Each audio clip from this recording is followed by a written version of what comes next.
वैसे कि आपको पता है इस टाइम भी दुनिया में 5 करोड़ लोग ने शराब पी रखी है और ज्यादातर केसेस में ये पाया गया है कि जिन लोगों का ब्रेकअप होता है वो ब्रेकअप के बाद ही शराब और सिगरेट को गले से लगा लेते हैं। इसलिए आज के टाइम में 50% सुसाइड और क्राइम नशे की वजह से होता है। इवन 50% एक्सीडेंट का कारण कहीं ना कहीं शराब ही होता है। ज्यादातर सुसाइड व क्राइम शराब पीने के बाद ही होता है। और आज की जनरेशन जिस तरह से ये बढ़ रहा है इसमें हर एक बच्चा 13 साल की उम्र में ही शराब या सिगरेट को एक बार कंज्यूम कर लेता है और शराब की वजह से हर 10 सेकंड में एक आदमी की मौत हो जाती है। तो आप समझ सकते हो कि शराब और नशा आज की जनरेशन में कैसे बढ़ता जा रहा है। और लोगों के मन में ये भी सवाल आ रहा होगा कि क्या एक्चुअल में शराब एडिक्शन है या नहीं, और शराब पीने के बाद लोग खुद का कंट्रोल क्यों खो देते हैं और सब कुछ भूलने क्यों लग जाते हैं। बस आप इस वीडियो को पूरा देखना, इसमें सब कुछ एक्सप्लेन करने वाला हूँ और नशे का हमारे दिमाग पे क्या इफेक्ट पड़ता है, इन सारी चीजों से बाहर कैसे आए, ये सारी चीजें बताने वाला हूँ। बस आप इस वीडियो को पूरा देखना। सो वीडियो को स्टार्ट करते हैं। So let get.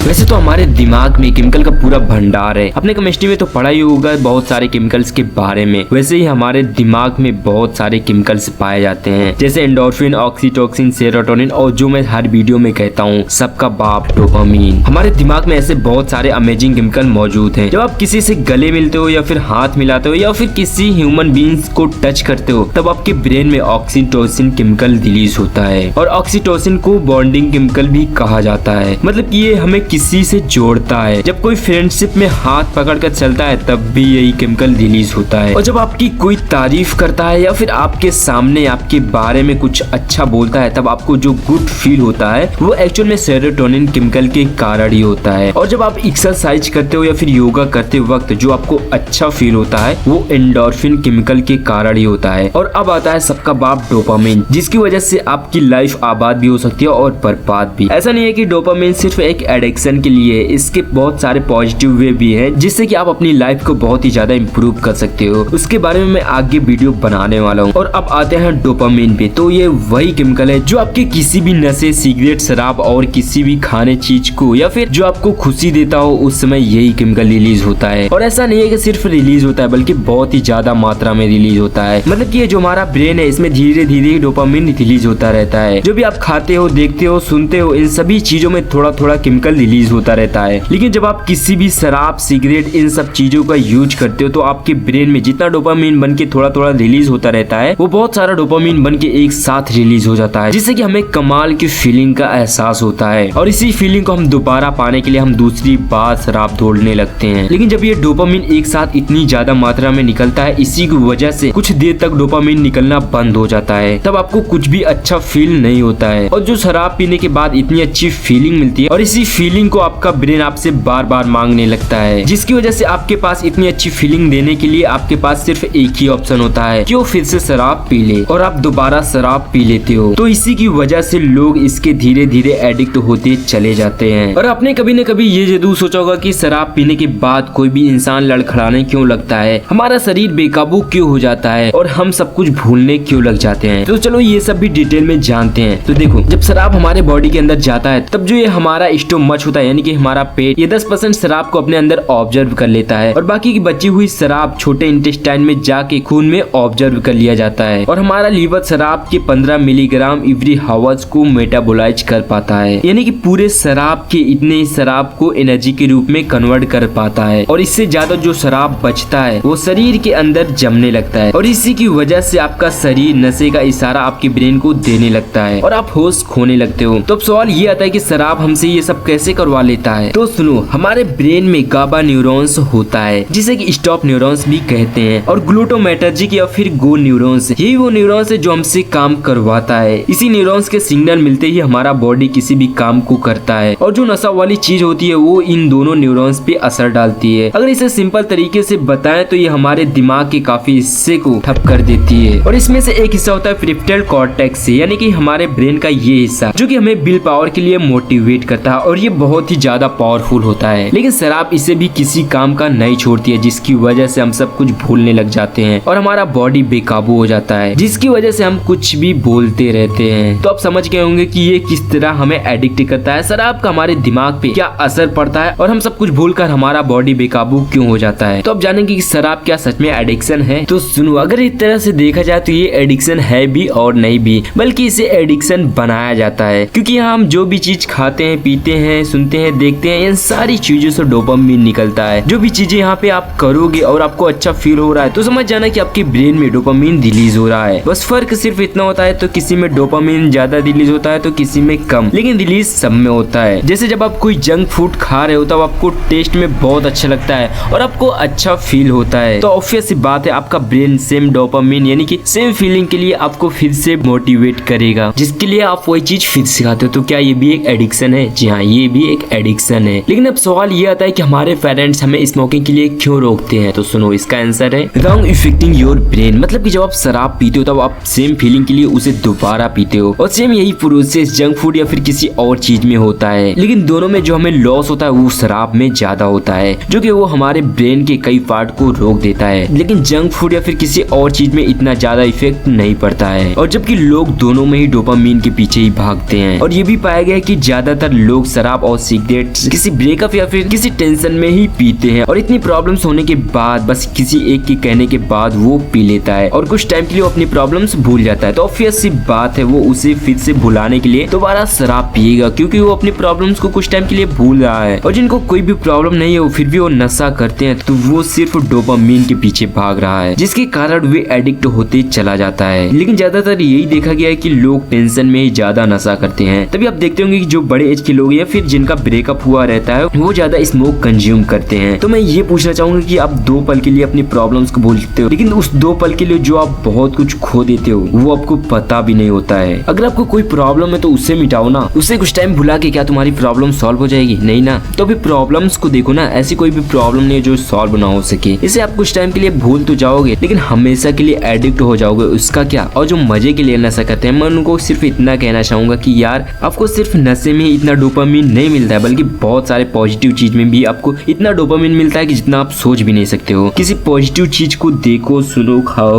उसमें आपको बहुत डोपामिन मिलेगा। लेकिन आप क्यों सोचते हो कि शराब या स्मोकिंग में इतना डोपामिन यानी कि इतना आनंद मिलता है? अच्छा सोचो, जैसे कि आपने कभी शराब पिया ही नहीं था, तब आपको क्या पता था कि शराब में इतना डोपामिन मिलता है यानी कि इतना आनंद मिलता है? नहीं ना। तो आप कैसे सोच सकते हो कि किसी अच्छी चीज में इतना अच्छा फील नहीं होता है? बस ये है कि आपने उसे कभी ट्राई नहीं किया है। सोचो, अगर आपकी कोई तारीफ करता है तो आपको कैसा फील होता है? तो कोई ऐसा काम करो जिससे आपकी कोई तारीफ करे। और अगर कोई स्मोकिंग का एडिक्ट है तो कमेंट करना, उसको भी छुड़वाने के लिए आगे वीडियो बना देंगे साइंटिफिक तरीके से। और जो लोग आपके रिलेशन में स्मोक करते हैं बस उन्हें ये वीडियो शेयर कर दो ताकि उनको कुछ हेल्प मिल सके। और अगर आप कोई क्वेश्चन पूछना चाहते हैं तो कमेंट बॉक्स में पूछ सकते हैं। और आपकी वीडियो थोड़ा भी काम आया तो वीडियो को लाइक कर देना, और चैनल को अभी तक सब्सक्राइब नहीं किया तो चैनल को सब्सक्राइब करके बेल आइकन जरूर दबा देना ताकि आपको ऐसे इंटरेस्टिंग वीडियो मिल सके। सो वीडियो को पूरा देखने के लिए आपका दिल से धन्यवाद।